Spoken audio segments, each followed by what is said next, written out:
Kaya malag ng isa't isa. Pag-usapan nga natin ang mga nasabi ni Zinab kay Donalyn. Si Donna ay kanyang tunay na kaibigan pero sinisiraan din pala. Bakit ngayon ay wala pa rin comment si Donna about sa issue? Welcome to Sikat Story. Bakit ngayon ay wala pa rin comment si Donna about sa issue? Kahit ito ay humingi na ng sorry sa publiko. Nag-post nga sa publiko at nag-sorry si Zinab dahil sa kanyang mga nagawa na pangmamaliit sa mga maliliit na vlogger. Ang sabi nga niya dito ay, gusto ko lang po sana humingi ng paumanhin sa lahat ng taong napagsalitaan ko ng hindi maganda.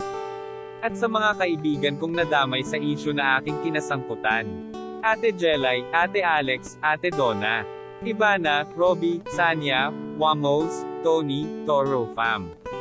Makagago, Enots and Sasna. Hindi po ako magbibigay ng kahit na anong excuse. Ang mga nabasa nyo po ay mga salitang nabitawan ko nang hindi ko napag-isipan. Tao lang din po ako katulad nyo. Ang ugali kong ito ay hindi tama at dapat kong baguhin. I'm really sorry. Ang pag-so-sorry nga niyang ito ay tinanggap ng marami. At maraming natuwa kaya umabot ito kaagad ng 52,000 share.